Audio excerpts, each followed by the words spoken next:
Good afternoon, everyone. Today we have with us the amazing Rachel Jenkins. Rachel, hello, how are you? Thank you so much. Yeah, I'm really good, thank you. It's really good to be here. How are you, Maria? Great. We are very lucky to have Rachel with us. Her expertise includes digital and business consulting, mindset, health and life coaching, hypnotherapy, rapid transformation therapy, NLP, timeline therapy, lots of things. And that's why I will ask you, Rachel, to tell us more about you. Thanks. I started my career in the technology world. So I started off as a software engineer, and then I moved to London about 13 years ago. And I used to look around people when I was on my way to work and look at people on the train and on the tube, and everybody seemed really depressed.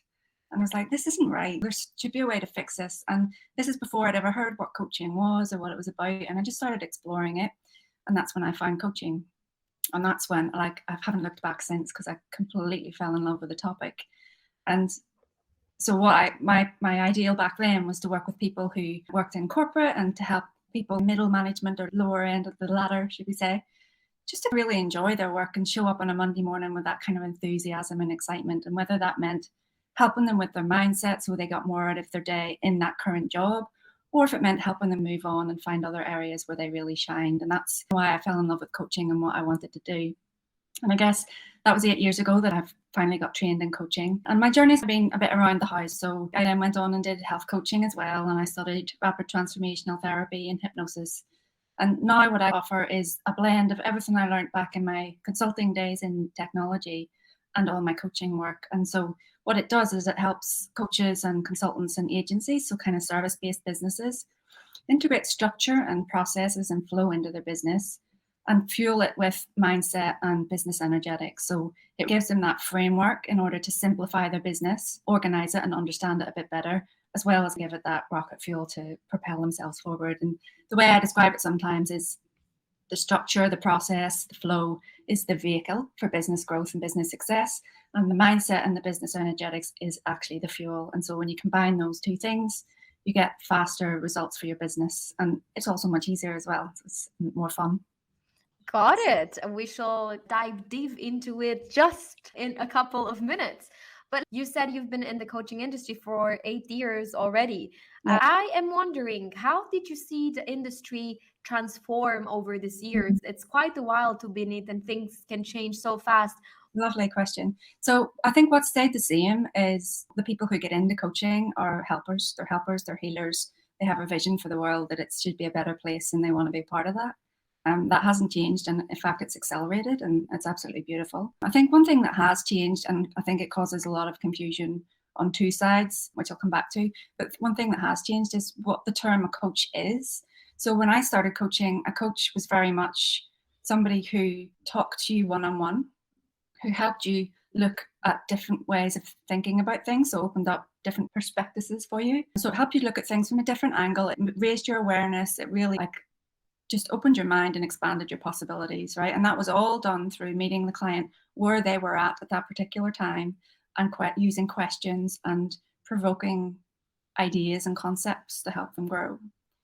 Nowadays, what coaching seems to be labeled as is anybody who teaches, mentors, consultants even call themselves coaches, and then you've got coaches and trainers. All of those kind of things seem to come under the umbrella of coaching these days. So to give you an example, there might be a business coach whose speciality is marketing, and all they do is teach marketing tactics. They don't do any mindset work. They don't do any exploratory work with the client. It's just, here's my formula for how, let's say, you'll get clients. If you follow that, you'll grow your business. And that's a really valuable service. But I think sometimes calling themselves a business coach can be a bit misleading for people, because there's no mindset work. There's no kind of exploratory work. It's a very formulaic, follow this and you'll get results.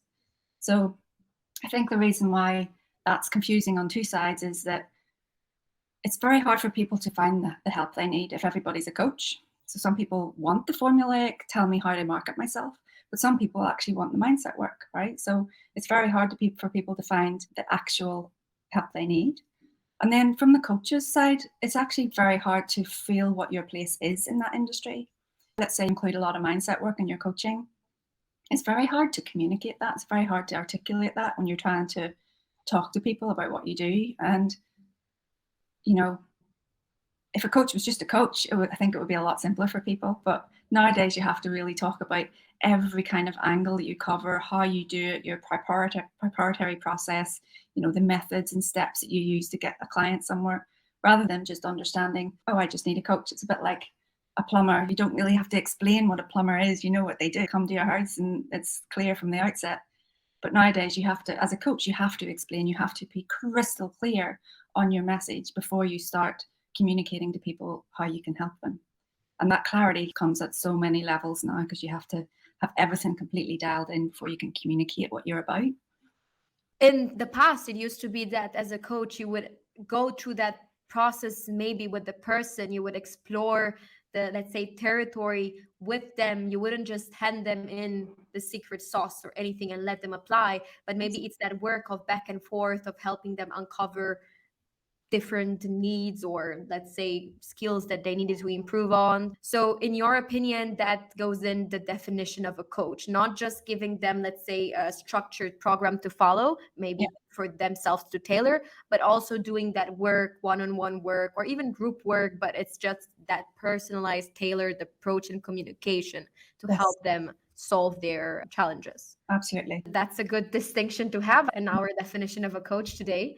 Rachel, we have you here today to tackle some of the biggest challenges that coaches have.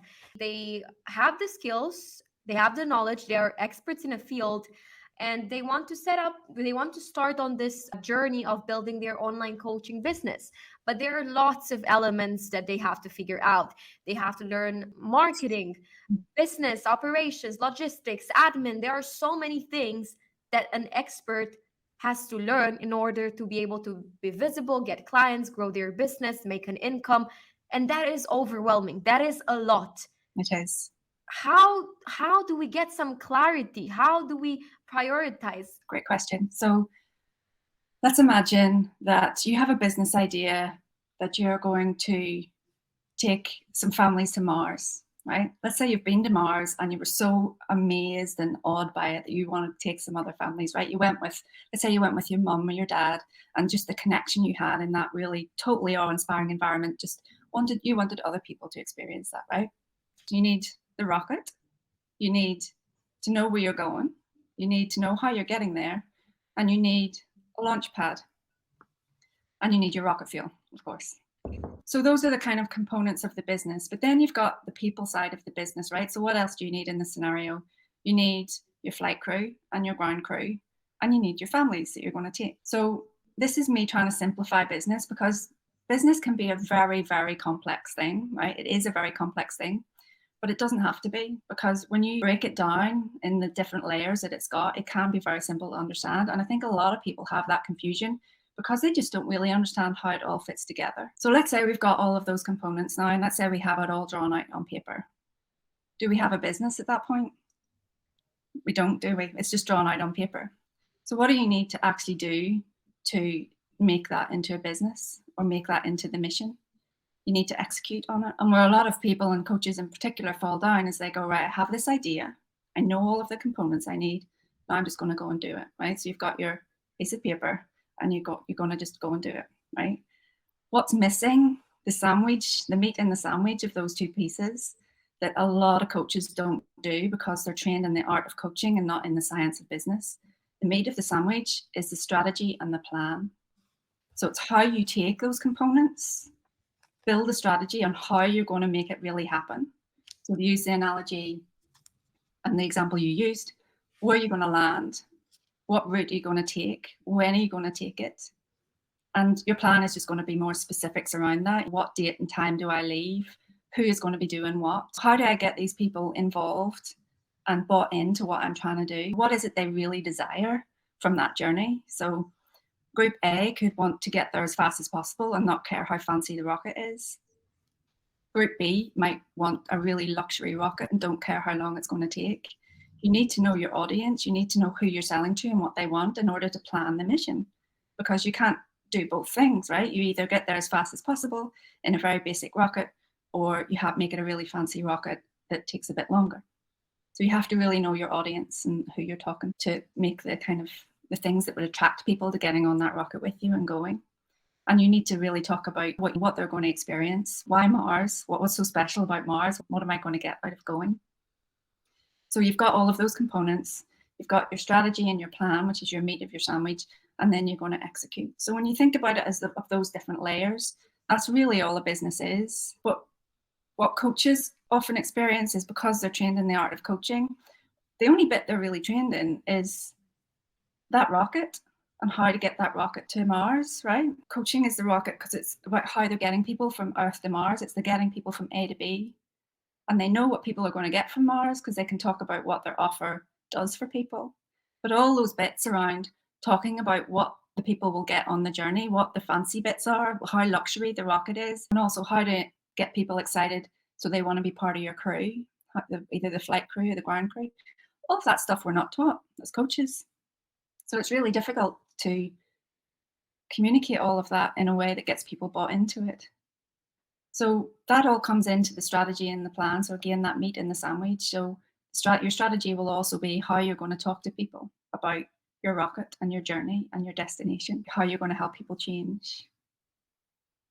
Got it. And only from what you were saying, you just barely touched some of the things, even identify your knowledge, tell them why should they want to get there. Yeah. This is just a bare minimum. In terms of, you were mentioning the art of The art of coaching, yeah, and the science of business.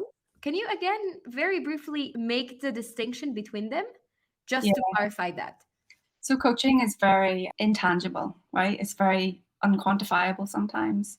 And very often, sometimes people who get the biggest results and the greatest transformations look back and don't see it because they're so close and they're in the moment. So it's a very intangible, very hard thing to describe. It's more of an art. A lot of coaches rely on their intuition and their instincts in a particular moment with the client as to what they need. And because when you're talking and having a conversation with somebody and you're showing up where they are, no two people are the same. So you can't have a formula as a coach. You have to be flexible and adaptable and know what the client needs in that moment. So it's very much an art form. Business, on the other hand, is quite formulaic. There's a science to it. There's certain components that make it work, certain components you need to make it work. And it can be written out on a piece of paper. It's tangible. It's how many clients do I need to get the results I need? How many leads do I therefore need to get those clients that I need? How many people do I need to talk to and communicate with on a daily basis in order to get those leads? You can work backwards. It's got a formula. So it's more of a science. So now that we understand these two main components, how do we make them work together? Or how do we prioritize? How do we bring some clarity on what needs to be done? So I have a technique or a tool that helps you identify which area of your business is causing a problem, like whether that's a problem because it's not working or you're confused generally and overwhelmed because you don't know which piece of the puzzle you need to be working on, right?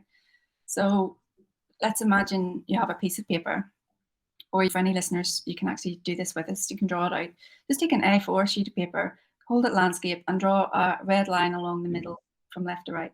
And then divide top and bottom into 3 sections each. So you've got 3 sections along the top and 3 sections along the bottom.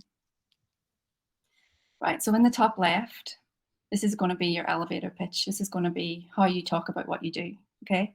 It's the who, the what, and the why. It's who you help, what you help them with, and why they want your help. I'm a coach, I'm a health coach. I help moms, let's take moms, single moms, lose 10 pounds and feel slim, sexy, and strong, right? That's your elevator pitch, your who, your what, and your why. So you don't necessarily have to write it out in this tool, but just give it a scale on 1 to 10 on how comfortable you are that it's right, that you're fine with it. So I got that one nailed. In the next box along, it's going to be the what and the how. So the how is how you help. So it's going to be more specifically about the problems and the desires. So what problems do those people have and what are their desires?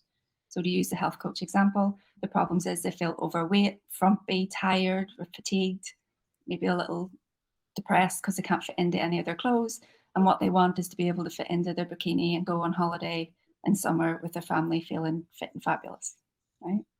And then the next box along, it's the offer, right? It's the where, the when, and the how much. Okay, it's going to be where you're going to work with people. So weekly Zoom calls, for example. It's when they're going to get the results by. So 3 months, 6 months, whatever. And the how much is just how much your offer is. Okay.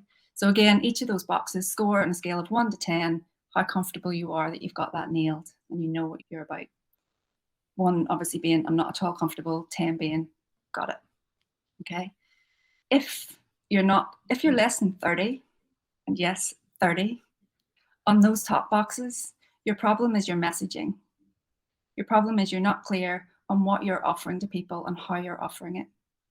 And you really need to be 100% crystal clear on that, because if there's slight misalignment somewhere or slight confusion in your own head, there's going to be for your clients as well, or your prospects.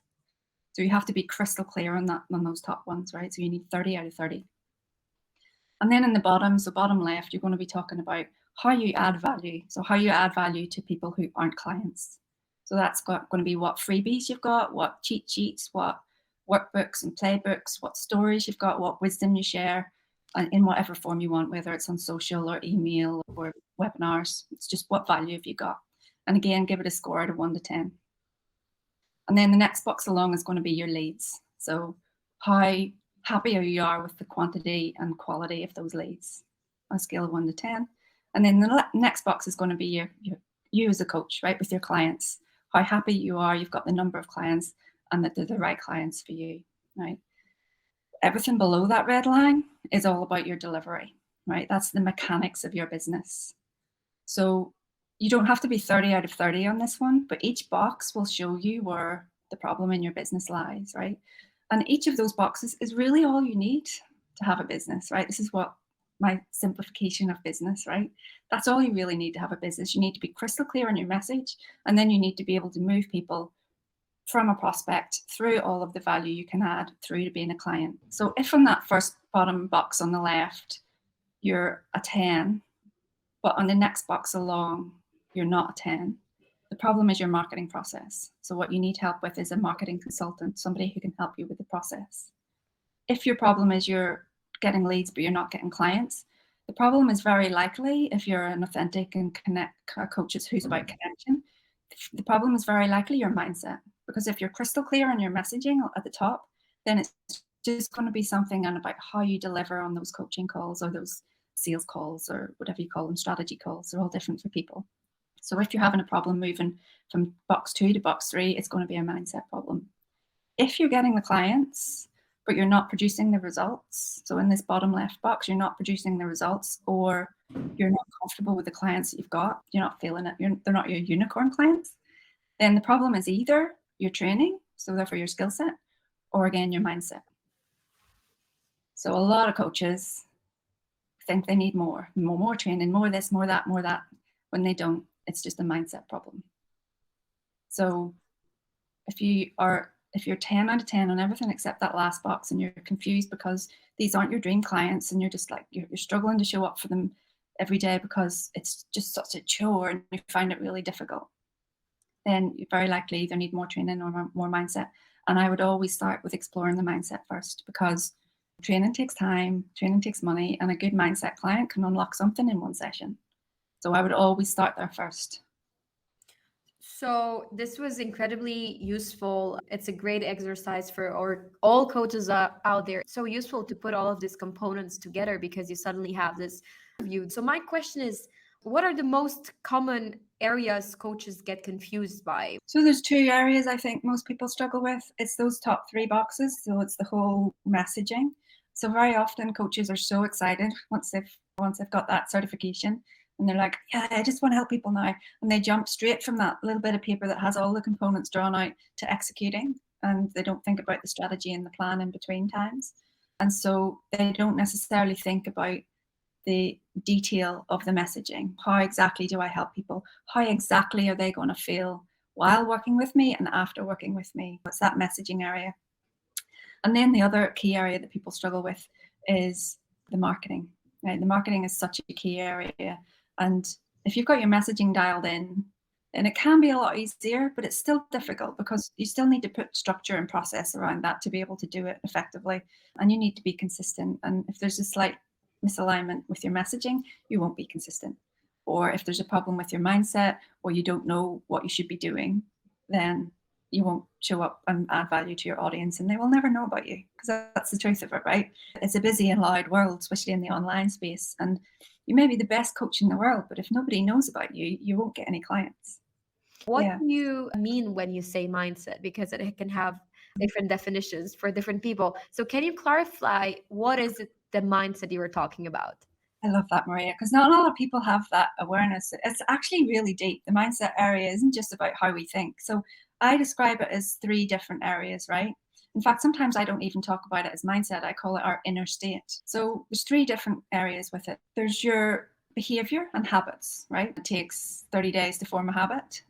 The reason that is because habit is formed from the neurons firing in our brain at a particular time, and they form neural pathways. So basically like highways in our brain. And the more we do something, the more that highway becomes bigger and wider and smoother, right? So the more easy it is for us to stay in a habit. And it takes 30 days. There's arguments to say it takes 21 days, but most of it says 30. But it takes a certain number of days to form that habit. So when we talk about mindset, it includes that habit change. We need to, if we have a habit that's not serving us, then we need to break that habit. We need to form new neural pathways. So that's one area of it. The other area is your business energetics. So what I mean by that is how you show up in terms of your energy, the frequency when you think about your business, what foods you're putting into your body to make sure that you've got the energy and the clarity of mind to keep going. So that's the business energetics. And then the last part of it is actually more to do with your belief and your confidence. And sometimes mindset is referred to as just that element, right? It's what you believe about yourself and what you believe about the world to be true that impact your thoughts, your feelings, and your actions.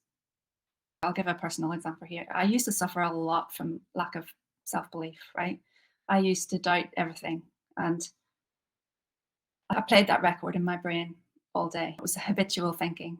And it led to negative thoughts and continued wrong actions. Okay. I was following through on my actions. I was setting goals. I was showing up every day. I was doing them, but I wasn't getting anywhere because that belief in myself wasn't there. So that's the other part of mindset that we look at as well, is looking at what beliefs you've got, what conditioning you've got that isn't serving your business, that isn't helping you grow in the direction you want. God, when you talk about mindset, it's pretty much this holistic approach of habits, then you have business energetics, and then you have the ability, skill set, and the confidence, the self-belief in yourself. Okay. Yeah. And so when you, like, another way, if you want a different lens, because I think people absorb information in different lenses, a different lens you could look at it through is the behavior and the habits and the beliefs is all in the subconscious brain. And this is where the hypnotherapy can come in a lot for in the work that I do. It's accessing the subconscious to change those beliefs and those habits. Whereas the business energetics is more, not more, but it involves a lot more of the conscious brain. It is also in the subconscious, but it involves much more of deliberate intent about what you put in your body, how you act, and what you do. And that's more on the conscious side. So it's really about joining the power of the subconscious, because I do believe all of our genius is actually in, not all, but a lot of our genius is in our subconscious. And so it's about connecting the subconscious with the conscious in a more powerful and intentional way. Another thing I think some coaches do is that they think they have to go it alone. And nothing could be further from the truth, right? Especially nowadays, as we talked about earlier, with there being so many coaches in the world at the minute. One thing I would say is if you're feeling confused and overwhelmed, try the exercise that we did earlier, identify where you're struggling and reach out to a specialist in that area. Because it's easy to feel confused and overwhelmed, but it's also easy to identify why. And if you're more of an intuitive person, another way to do it is just to sit with yourself for a bit and breathe and relax the whole system, relax the nervous system, and trust that your instinct or your gut will actually tell you the answer, especially if you're a coach.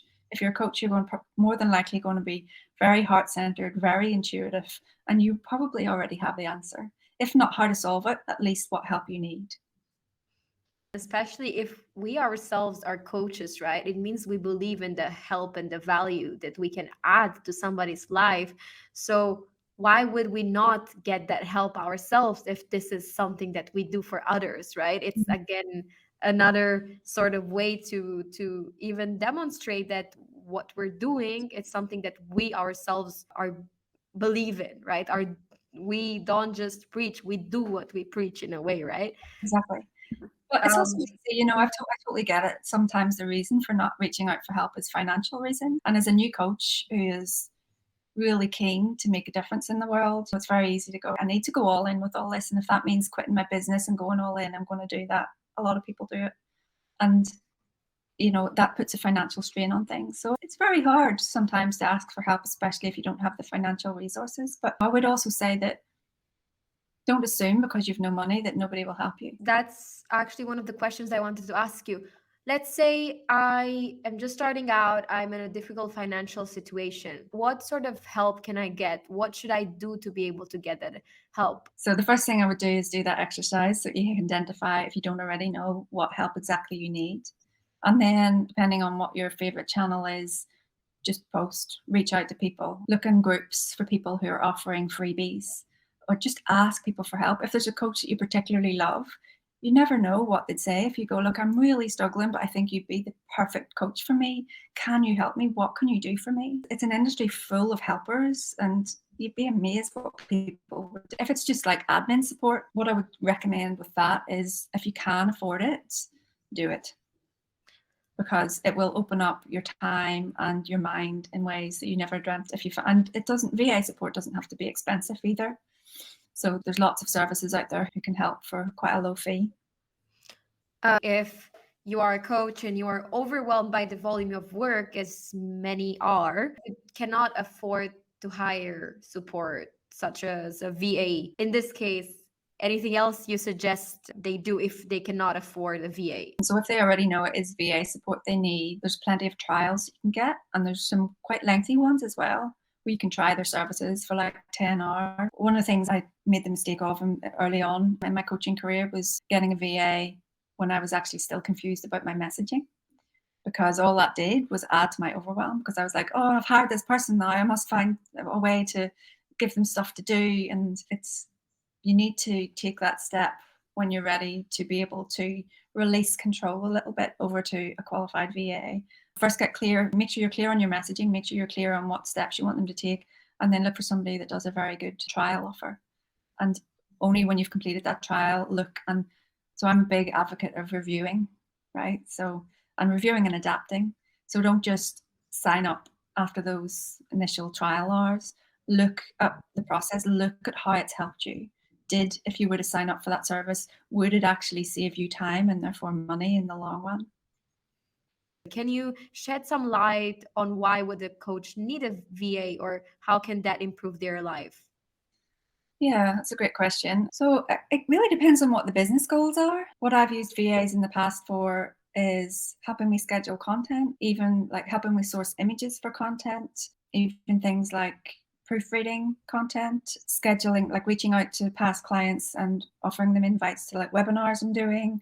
If they're really skilled, they can help with your CRM, your contact relationship management system. So like keeping track of your leads and your prospects. They can help with outreach. If you have a very skilled VA and you trust them with your message to deliver your message properly, they can actually help with outreach as well to get people into your audience. So it really is endless. It depends on the skill set of the VA and the goals of the business owner. And in general, when would you say is the best timing to get a VA? What sort of stage should I be as a coach to even consider getting a VA? There's different schools of thought around this. I would say the perfect time is when you've already got clients, even if it's just a couple. A VA can then come in and release some of that admin time. The reason I emphasize perfect is I don't like the word perfect. I think we all aspire too much to be perfect. And I very often say to as many people as I can, actually, we are all perfectly imperfect. And so, yes, a lot of people say never hire a VA until you've got clients coming in, until you've got that revenue that can support it. But yeah, how do you grow? I would argue that how do you grow if you can't find the time? If you're a coach and you charge $100, $200, or whatever it is for an hour of your time, and you're busy doing admin tasks that you could outsource to a VA for less than $10 an hour, it just seems ludicrous when you look at it from that point of view. Do you know what I mean? And yes, it's a financial burden if you don't have clients coming in. But if you're confident in your message, you're confident in your marketing and your sales, those 6 boxes that I talked about, if you're confident in all that, you'll get clients. And if you can help a VA if you can get a VA to help alleviate any of those other boxes, like your marketing or your appointment setting, then you'll very quickly grow. And in terms of choosing some VAs, do you just do some market research? And I know you suggested maybe use those free trials to be able to tell what's the best sort of match for you? I would always try and get a free trial if you can. Unfortunately, VAs aren't all created equal. And you have to shop around. You need to not only find somebody with the skill sets that you need to find the right energetical fit for you and your business as well. You need to find somebody who's bought into what you're trying to do, your vision. Yeah, and you need to find somebody who's, I guess, committed, for want of a better word, just somebody who's actually going to try, show up, give their all the same way you would give your all to your clients. That's what you need from a good VA. Thank you so much for your input on that. Now, we talked about messaging, about marketing, about sales. We talked about those 6 boxes. Now, can we go more in depth on planning? How do you plan to hit your strategy? And when I say strategy here, I don't mean hitting your goals, because in a previous conversation, we said that many coaches do mistake the word strategy with goals. Yes. So that's one thing. Can you tell us more about that difference, distinction? And second is, how do we go about planning, hitting that strategy? Yeah. Okay. So strategy is how you're going to take your business idea and turn it into reality. Okay. So it's going to be things like, I'm going to use Facebook, and I'm going to use LinkedIn, and I'm going to use Instagram, and I'm going to have a website, and I'm going to have a VA and all of that. So that's your strategy. Your offer as well comes into that. Your plan is an ongoing thing, right? Your plan is always evolving and changing. And so what you do is you take your strategy and you say, right, so which of these, so let's say we just talked about 3 social platforms there, right? So you look at your strategy and you go, right, which of these is going to be the most valuable for me? Where are my audience? I'm only going to do one first and optimize it completely first before I work on the other 2. That's part of my strategy, right? I'm going to keep it simple until I can grow and add on. And so the plan is, right, I'm going to take Facebook, and on Monday, I'm going to create my profile banner. So I'm talking about brand new coaches here, obviously, but just because it's the easiest example to explain. So on Monday, I'm going to create my profile banner, and I'm going to create my bio, and I'm going to talk about what I do, and I'm going to create my first post. That's part of your plan. But another mistake that people make is that they plan day by day instead of planning more strategically. So you look at your whole strategy and you go, right, so which ones do I want to do in, say, a year? And then forget about the rest. Just take which ones are going to provide the most value to you in a year. Forget about the rest. Put it in something that I call a backlog, right? And then you take your yearly goal and you say, how can I break this down? You break it down into 4 quarters, so every 3 months. And then you do the same thing with the 3 months that aren't right now. You forget about them, all right? You forget about them by putting them on your backlog. You don't forget about them entirely, right? So they're still there. You still have the confidence. It's all under control. It's all still captured somewhere, but you don't have to focus on it. Then you take your 3 months and you break it down into months, and you do the same thing, right? So it feels like it takes a bit of effort, but actually once you get into that momentum, it's a really easy process to follow. So what you should be doing week by week is you just have a weekly goal and you say, this is what I'm doing this week. And that's what's called strategic planning. So that helps you break down what you need to do on a day-to-day basis and execute on it, while still making sure you're completely in alignment with your strategy and therefore your messaging and what your ultimate goal is. Got it. So would you say that, so overall you should have a big strategy? You mentioned an yearly one strategy per year, and then you divide that into 3 months periods, and then those 3-month period you also divide it into weekly, I guess first monthly and then weekly goals. Yeah.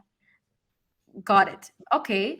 And then how do you, in terms of that weekly goals, how do you select them? How do you prioritize? Any tricks on this topic? How do we select what's the most important? And how do we train our mind to be okay with not doing everything and just focusing on one thing? So The training your mind comes a little bit from knowing that everything's on that backlog, as I call it, right? Everything is captured. You won't forget about it. You don't need to freak out that you want to drop the ball on anything. It's all there, right? And when you do your weekly planning, one of the tips that I say is to under commit rather than over commit. So what do I mean by that? I mean, whenever you decide what you're going to do in a week, we all assume that we can do more than we actually can. Things happen in our business, things happen in our lives that distract us as well as our business. Things always take longer than we expect them to.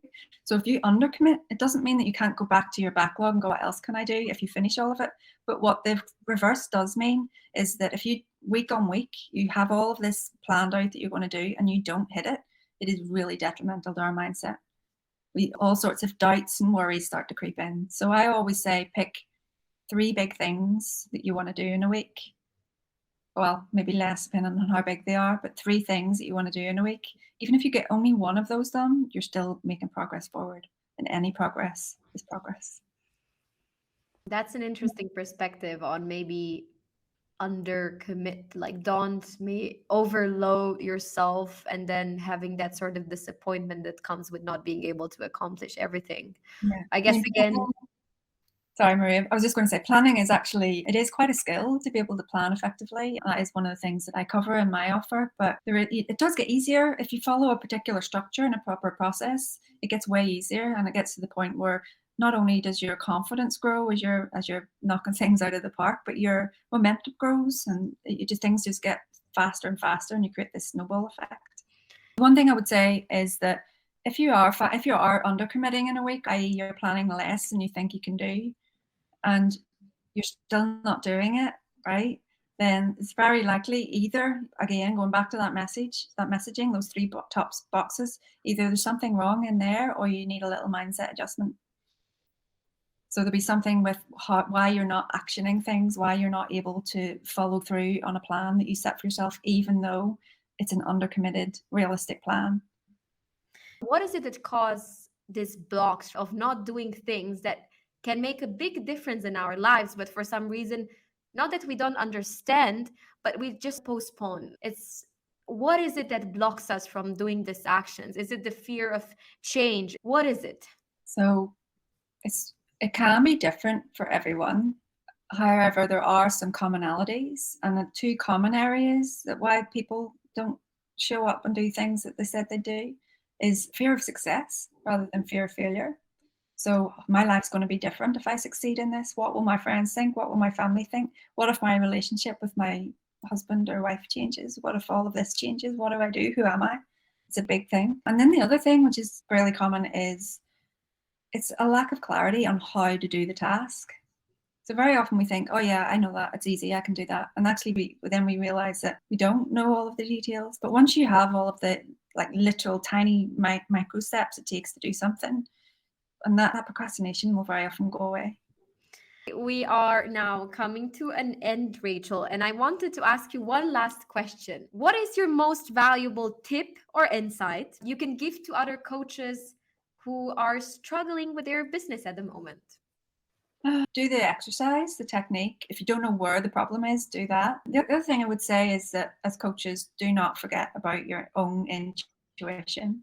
Your own intuition can guide you in ways that would kind of astound your own self sometimes, and just remembering how to connect to that. And one way to relax and connect to your intuition is relaxing the nervous system through breathing and even fresh air if you can. So get out and have some deep breaths in the garden or in the park or something, and closing your eyes and just feeling where the tightness is in your body, right? And feeling, sometimes it comes up as shapes and colors, and don't have any expectation, just allow that to come up into your conscious brain.